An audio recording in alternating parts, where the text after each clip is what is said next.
इस बार भी 2.25 लाख बच्चे दे बाहर जाने दे चांस ने। कला बच्चा नहीं जाता, नाल 15 लाख रुपया पर हैड। 2 साल बाद उन्होंने पेरेंट्स यकीन दिवाना पऊगा कि आपां इस धरती नूं ठीक कर सकते हैं, इस धरती ते एजुकेशन मिले, इसे धरती ते डिग्री मुताबिक काम मिल जाए। अदरवाइज मैं इस तरह दी भी रिपोर्टां मेरे को आईयां सी पिछले दिनी कि एक पीएन दी पोस्ट निकली सी, मैक्सिमम क्वालिफिकेशन मैट्रिक सी, 1.25 लाख अर्जी आई, एक भी मैट्रिक वाला नहीं सी। MSc MBA बड़िया बड़िया डिग्रियां BSc BTech पीएन लगन लई भी असी मतलब इन्नी डिग्रियां जे लग भी जाओगे एक नूं मिल जूगी, जिन्हों मिल भी गई वो मैंटली तौर पर टॉर्चर रहूगा। या मैं इस काम वास्ते तो नहीं मतलब कीती सी डिग्री कि मैं अपने अफसरां दे या अपने बॉसेस दे घरें पखे भी ठीक करा, मझां भी चोवां, उन्होंने बच्चों को छड्ड के आवां, लैके आवां, मतलब ये तो मैंटली टॉर्चर है। सो मैं तुहानूं यकीन दवाना कि तुसीं साडे देश का सरमाया हो, तुसीं इत्थे ही रहना, देश नूं सर्व करना है, ब्रेन ड्रेन बिल्कुल रोकना है।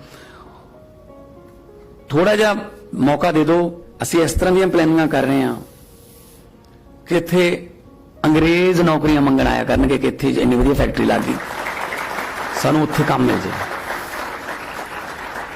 क्योंकि वो टैक्नीक्स नाल आउंदे ने और टैक्नीक्स है जो यूनिवर्सिटीज़ दिंदियां ने, क्यों नहीं आउणगे? जो आपां ने इत्थे इन्ना इंडस्ट्रीयल माहौल वधिया बना लिया, जिस तरह बोलिया गया सी कि इस इलाके नूं विद्यक पक्षों पछड़िया सी, कहा जाता सी अज यूनिवर्सिटियां दी हब है, क्यों नहीं कर सकते हैं सब कुछ। एक टेम नदी है लंडन च, बहुत पोल्यूटेड सी, उन्होंने इन्ने वधिया तरीके नाल उस नदी नूं साफ कर लिया ते अज वो लंडन शहर दी कमाऊ पुत दे वजों नदी जानी जाती है, इन्ने पैसे कमा दिंदी है। टूरिस्ट जिहड़े जांदे ने उस नदी दे विच उहनूं देखण जां उहदे विच बोटिंग चलती है। कुछ भी किया जा सकता। नेकचंद जी ने कूड़े कबाड़े तो रॉक गार्डन बनाता, क्यों नहीं किया जा सकता? कुछ ideas out of the box ideas तुहाडे कोल नवे नवे आइडिया ने, लो दो यूनिवर्सिटी में, दो यूनिवर्सिटी साडे तक पहुंचावे, लागू करिए। एक मैं एग्जाम्पल देना, एक कोई टूथपेस्ट की कंपनी सी, ना नहीं लेना मैं, उन्होंने अपनी सेल बढ़ाने बारे अपने सेल्समैन अपने सारे बुला ले। कोई कहता जी फलाने स्टार नूं, फिल्म स्टार नूं ब्रांड एंबेसडर ले लो, कोई कहता जी क्रिकेट के फलाने प्लेयर नूं ले लो। एक सीगा वो कहता जी कोई कुछ करने की लोड़ नहीं, कोई पैसा नहीं लगू, पर जिहड़े पैसे मैं लऊंगा वो पहला लऊंगा दसन तो, क्योंकि जो दसता गल तो गई, फिर तो कहें चल ठीक है दस। वो कहता जी अपना जी ट्यूब है पेस्ट वाली, वह मूँह जिहड़ा ना वो बहुत टाइट है, बहुत टाइट दब के लोगों को कढ़ना पैंदा है, उन्होंने ना बिना दसे खुला कर दो, लोगों की आदत उही रहूगी, आए दबणगे इन्ना आ गया। कदे पेस्ट वापस पाया तुसीं? पेस्ट कदे वापस पाया? चल ठीक है यार, जिन्ना आ गया ठीक है, 40% सेल वध गई। मतलब आइडियाज ने, किसी का कोई आइडिया, किसी कोई आइडिया। सो टैक्नीकली जे तुसीं बड़े पिंडां दे विच बड़े बड़े मिस्त्री बैठे ने जिहड़े कदे कॉलेज नहीं गए, और ऐसे ऐसे इंजन बन देंगे ने वो जिहड़े बिल्कुल बेकार सी, जवाब दे देंगे कि इंजन चलना नहीं, वो कोई ना कोई जुगाड़ ला लेंगे। सो टैक्नीकली स्ट्रोंग, टैक्नीकली सिक्खित जे तुसीं हैगे हो तो तुस तो दुनिया च किते मार नहीं खा सकते, और अपने कमाओगे। एक बड़ी वधिया एग्जाम्पल है, एक बजुर्ग सी, उन्हें ਉਹਦਾ मुंडा निकम्मा सी, निखट्टू सी, काम नहीं करता सी। वो कहता मैं सारी जमीन गुरुद्वारा साहब के नाम ला देनी है, मंजे ते पै गया। रिश्तेदार आए, कहने जी की गल होगी? कहने इनू कहे 100 रुपया कमा के लिया। ਉਹ ਰਿਸ਼ਤੇਦਾਰਾਂ ਨੇ ਕਿਹਾ ਯਾਰ ਤੇਰਾ ਬਾਪੂ ਸਨ ਕੀ ਹੈ, ਫੈਸਲੇ ਲੈਣ 'ਚ ਟਾਈਮ ਨਹੀਂ ਲਾਉਂਦਾ, ਤੂੰ ਕਮਾ ਲਿਆ 100 ਰੁਪਇਆ। ਉਹ ਹੁਣ ਕਦੇ ਕੰਮ ਕੀਤਾ ਨਹੀਂ ਸੀ, ਉਹ ਗਿਆ ਕਿਸੇ ਤੋਂ ਉਧਾਰ ਫੜ ਲਿਆ 100 ਰੁਪਇਆ, ਲਿਆ ਕੇ ਬਾਪੂ ਨੂੰ ਦੇਤਾ, ਕਹਿੰਦਾ ਲਓ ਜੀ ਮੈਂ ਕਮਾ ਲਿਆ। ਬਾਪੂ ਜੀ ਨੇ ਉਹ 100 ਰੁਪਇਆ ਟੁਕੜੇ ਟੁਕੜੇ ਕਰਕੇ ਫਾੜ ਕੇ ਸੁੱਟਤਾ। ਕਹਿੰਦਾ ਹਾਂਜੀ ਦੱਸੋ ਹੁਣ?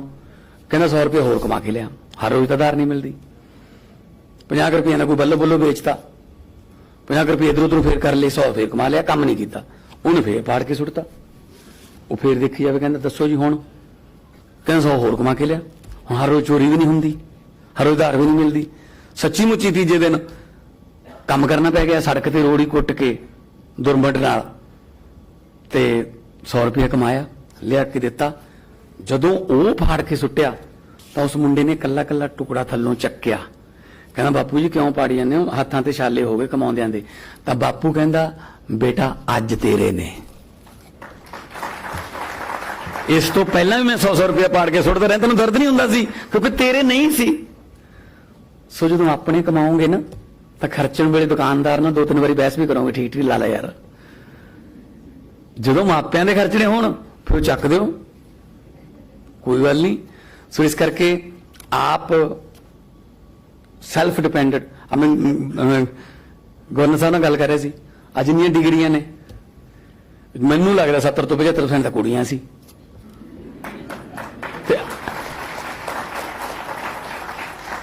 ਅਸੀਂ ਜੰਮਣ ਤੋਂ ਪਹਿਲਾਂ ਹੀ ਮਾਰੀ ਜਾਂਦੇ ਆ। ਇਹਨਾਂ ਨੂੰ ਮਾਹੌਲ ਤਾਂ ਦਿਓ ਉੱਡਣ ਦਾ, ਮਾਹੌਲ ਤਾਂ ਦਿਓ ਪੜਨ ਦਾ, ਮਾਹੌਲ ਮਿਲ ਜੇ, ਕੋਈ ਕਮੀ ਨਹੀਂ ਟੈਲੈਂਟ ਦੀ, ਮਾਹੌਲ ਮਿਲੇ ਬਸ। ਪਾਰਲੀਮੈਂਟ ਦੇ ਵਿੱਚ ਮੈਂ ਵਿਮਨ ਡੇ ਤੇ ਮੈਂ ਬੋਲਿਆ ਸੀਗਾ, ਇੱਕ ਸ਼ੇਰ ਹੈ ਕਿ ਇੱਕ ਕੁੜੀ ਜਿਹੜੀ ਹਜੇ ਪੈਦਾ ਨਹੀਂ ਹੋਈ ਬੱਚੀ, ਮਾਂ ਦੇ ਪੇਟ ਚੋਂ, ਮਾਂ ਨਾਲ ਗੱਲ ਕਰ ਰਹੀ ਹੈ। ਉਹ ਕਹਿੰਦੀ ਆ ਜਾ ਬੈਠ ਨਹੀਂ ਮਾਏ ਗੱਲਾਂ ਕਰੀਏ ਕੰਮ ਦੀਆਂ, ਆ ਜਾ ਬੈਠ ਨਹੀਂ ਮਾਏ ਗੱਲਾਂ ਕਰੀਏ ਕੰਮ ਦੀਆਂ, ਰਾਜਗੁਰੂ ਸੁਖਦੇਵ ਭਗਤ ਸਿੰਘ ਮਾਵਾਂ ਹੀ ਨੇ ਜੰਮਦੀਆਂ, ਕੀ ਪਤਾ ਮੈਂ ਜੰਮ ਦੇਵਾਂ ਕੋਈ ਅਗੰਮੜਾ ਮਰਦ ਨਹੀਂ ਮਾਏ, ਕੁੱਖ ਦੇ ਵਿੱਚ ਨਾ ਕਤਲ ਕਰਾਈ ਆਹੀ ਮੇਰੀ ਅਰਜ਼ ਨਹੀਂ ਮਾਏ। ਸੋ ਮਾਪਿਆਂ ਨੂੰ ਪ੍ਰਾਊਡ ਹੋਊਗਾ ਅੱਜ ਇਹਨਾਂ ਕੁੜੀਆਂ ਦੇ ਮਾਪਿਆਂ ਨੂੰ ਕਿ ਸਾਡੀਆਂ ਕੁੜੀਆਂ ਨੇ ਮੱਲਾ ਮਾਰੀਆਂ ਨੇ। ਔਰ ਤੁਹਾਨੂੰ ਦੇਖ ਕੇ ਹੋਰ ਬਹੁਤ ਸਾਰੇ ਮਾਪੇ ਕਹਿਣਗੇ ਹਾਂ ਉਹਨਾਂ ਦੀ ਕੁੜੀ ਵਾਂਗੂ ਭਾਈ ਤੂੰ ਵੀ ਪੜ੍ਹ ਉੱਥੇ। ਇਹ ਜੋਤ ਨਾਲ ਹੀ ਜੋਤ ਜਗਦੀ ਹੈ ਨਾ। ਯੰਗੈਸਟ ਕੰਟਰੀ ਔਨ ਦਾ ਅਰਥ ਇੰਡੀਆ, 65% ਨੇ ਜਿਹੜੇ 35 ਸਾਲ ਤੋਂ ਥੱਲੇ ਨੇ। ਕਿਉਂ ਨਹੀਂ ਆਪਾਂ ਮਤਲਬ ਦੁਨੀਆ ਦੀ ਪਾਵਰ ਬਣ ਸਕਦੇ? ਬਣਾਂਗੇ, ਮਿਲ ਕੇ ਚੱਲਾਂਗੇ। ਲੋਕਤੰਤਰ ਹੈ, ਬਿਗੇਸਟ ਡੈਮੋਕ੍ਰੇਸੀ। ਆ ਦੇਖ ਲਓ ਤੁਸੀਂ ਕੀ ਹੋਈ ਜਾਂਦਾ ਉੱਥੇ। ਹੋ ਗਿਆ ਹੋਣਾ ਕੰਮ, ਮੈਨੂੰ ਲੱਗਦਾ 11 ਵਜੇ ਸੀ ਆ ਨਾਲ ਦੇ ਕੰਟਰੀ 'ਚ। ਆਜ਼ਾਦ ਇੱਕ ਦਿਨ ਪਹਿਲਾਂ ਹੋਇਆ ਸੀ 14 ਅਗਸਤ ਨੂੰ ਪਾਕਿਸਤਾਨ, ਪਰ ਡੈਮੋਕ੍ਰੇਸੀ ਨਹੀਂ ਹੈਗੀ। ਨੋ ਇਲੈਕਸ਼ਨ ਕਮਿਸ਼ਨ, ਜਦੋਂ ਕੋਈ ਵੀ ਪ੍ਰਧਾਨ ਮੰਤਰੀ ਪਾਕਿਸਤਾਨ ਦੇ ਵਿੱਚ ਐਕਸ ਨਹੀਂ ਹੈਗਾ, ਜਾਂ ਤਾਂ ਬਾਹਰ ਭੱਜਣਾ ਪਊ ਜਾਂ ਮਾਰ ਦਿੰਦੇ। ਹਾਂਜੀ, ਨਵਾਜ਼ ਸ਼ਰੀਫ ਐਂਡ ਪਰਵੇਜ਼ ਮੁਸ਼ਰਫ ਭੱਜੇ ਹੋਏ ਨੇ। ਅੱਜ ਪਤਾ ਨਹੀਂ ਇਮਰਾਨ ਦਾ ਕੀ ਹੋਊਗਾ, ਕਿਉਂਕਿ ਡੈਮੋਕ੍ਰੇਸੀ ਹੈ ਨਹੀਂ। ਸੋ ਬਿਗੇਸਟ ਡੈਮੋਕ੍ਰੇਸੀ ਹੈ ਆਪਣੇ ਕੋਲੇ। ਔਰ election commission, supreme court, high court, ਬਹੁਤ ਐਸੀਆਂ ਕੌਨਸਟੀਟਿਊਸ਼ਨਲ ਇੰਸਟੀਟਿਊਸ਼ਨਸ ਨੇ ਜਿਹੜੇ ਰਨ ਕਰਦੇ ਆ ਕੰਟਰੀ ਨੂੰ। ਕੋਈ ਜ਼ਬਰਦਸਤੀ ਜਾਂ ਕੋਈ ਹੋਰ ਨਹੀਂ। ਪਬਲਿਕ ਜਦੋਂ ਮਰਜ਼ੀ ਚਾਹੇ ਲੋਕ ਅਰਸ਼ ਤੇ, ਪਬਲਿਕ ਜਦੋਂ ਚਾਹੇ ਬੰਦਾ ਫਰਸ਼ ਤੇ। ਸੋ ਮੈਂ ਇੱਕ ਐਗਜ਼ਾਮਪਲ ਦਿੰਦਾ ਫਿਰ ਮੈਂ ਬੈਠ ਜਾਊਂਗਾ, ਕਿਉਂਕਿ ਗਵਰਨਰ ਸਾਹਿਬ ਨਾਲ ਅਸੀਂ ਫਾਜ਼ਿਲਕਾ ਵੀ ਜਾਣਾ ਹੈ। ਜਿਸ ਵੇਲੇ ਜਾਨਵਰਾਂ ਦੇ ਵਿੱਚ, ਸਰਕਸ ਦੇ ਵਿੱਚ ਜਾਨਵਰਾਂ ਦਾ ਖੇਲ ਦਿਖਾਇਆ ਜਾਂਦਾ ਸੀ, ਜਿਸ ਵੇਲੇ ਵਾਜਪਾਈ ਸਾਹਿਬ ਦੀ ਗਵਰਨਮੈਂਟ ਸੀ ਤੇ ਮੇਨਕਾ ਗਾਂਧੀ ਜੀ, ਸ਼੍ਰੀਮਤੀ ਮੇਨਕਾ ਗਾਂਧੀ ਮਿਨਿਸਟਰ ਬਣ ਗਏ। ਉਹਨਾਂ ਨੇ ਬੈਨ ਲਾਤਾ ਕਿ ਤੁਸੀਂ ਟਾਰਚਰ ਕਰਦੇ ਹੋ ਜਾਨਵਰਾਂ ਨੂੰ, ਸਰਕਸ ਦੇ ਵਿੱਚ ਤੁਸੀਂ ਨਹੀਂ ਕਰ ਸਕਦੇ। ਓਲੰਪੀਆ ਸਰਕਸ ਸੀ ਇੱਕ ਕੋਲਕਾਤਾ ਦੀ, ਉਹਨਾਂ ਕੋਲ 10 ਸ਼ੇਰ ਤੇ 7 ਹਾਥੀ ਸੀ। ਹੁਣ ਉਹ ਜਾਨਵਰਾਂ ਦਾ ਖੇਡ ਬੰਦ ਹੋ ਗਿਆ, ਪਰ ਜਾਨਵਰ ਹਰ ਰੋਜ਼ ਸ਼ੇਰ ਮੀਟ ਖਾਂਦੇ ਸੀ, ਹਾਥੀ ਚਾਰਾ ਖਾਂਦੇ ਸੀ, ਲੱਖਾਂ ਰੁਪਈਆਂ ਦਾ ਖਰਚਾ ਹੋ ਰਿਹਾ ਸੀ, ਇਨਕਮ ਹੈ ਨਹੀਂ ਸੀ। ਥੋੜੇ ਦਿਨਾਂ ਬਾਅਦ ਉਹਨਾਂ ਨੇ ਦੇਖਿਆ ਚਲੋ ਠੀਕ ਹੈ ਫਿਰ ਹੁਣ ਆਪਾਂ ਕੀ ਕਰੀਏ, ਉਹਨਾਂ 10 ਸ਼ੇਰਾਂ ਨੂੰ ਆਪਣੇ ਟਰੱਕ 'ਚ ਚੜਾ ਕੇ ਬੰਗਾਲ ਦੇ ਜੰਗਲਾਂ 'ਚ ਛੱਡੇ। 10-12 ਦਿਨਾਂ ਬਾਅਦ ਪਤਾ ਲੱਗਿਆ ਉਹਨਾਂ 10 ਸ਼ੇਰਾਂ 'ਚੋਂ 7 ਸ਼ੇਰਾਂ ਨੂੰ ਜੰਗਲੀ ਕੁੱਤੇ ਖਾ ਗਏ। ਕਿਵੇਂ? ਕਿਉਂ? ਕਿਉਂਕਿ ਉਹ ਬਣਿਆ ਬਣਾਇਆ ਮੀਟ ਖਾਣ ਦੇ ਆਦੀ ਹੋ ਗਏ ਸੀ। ਉਹ ਆਪਣਾ ਟੈਲੈਂਟ ਭੁੱਲ ਗਏ ਸ਼ੇਰ ਕੇ ਸਾਡੇ ਪੰਜਿਆਂ 'ਚ ਕਿੰਨੀ ਦਾ ਜਾਨ ਹੈ, ਸਾਡੀਆਂ ਜਵਾੜਾਂ 'ਚ ਕਿੰਨੀ ਦਾ ਜਾਨ ਹੈ। ਉਦੋਂ ਕੁੱਤੇ ਭੁੱਖੇ ਮਰਦੇ ਸ਼ਿਕਾਰੀ ਬਣ ਗਏ। ਉਹ ਕਹਿੰਦੇ ਮਰਨਾ ਭੁੱਖ ਨਾਲ ਵੀ, ਆਜੋ ਇਕੱਠੇ ਹੋ ਕੇ ਸ਼ੇਰ ਘੇਰ ਲੈਂਦੇ ਆ। ਸੋ ਇੱਥੋਂ ਕੀ ਸਿੱਖਿਆ ਮਿਲਦੀ ਹੈ? ਜਿਹੜੇ ਪੇਰੈਂਟਸ, ਜਿਹੜੇ ਮਾਪੇ ਆਪਣੇ ਬੱਚਿਆਂ ਲਈ ਵੱਡੇ ਵੱਡੇ ਬੈਂਕ ਬੈਲੈਂਸ, ਬਹੁਤ ਬੜੀਆਂ ਪ੍ਰਾਪਰਟੀਆਂ ਜੀ ਉਹ ਛੱਡ ਕੇ ਜਾਂਦੇ ਨੇ, ਅਸਲ 'ਚ ਉਹ ਆਪਣੇ ਬੱਚਿਆਂ ਨੂੰ ਸਰਕਸ ਦੇ ਸ਼ੇਰ ਬਣਾ ਜਾਂਦੇ ਨੇ।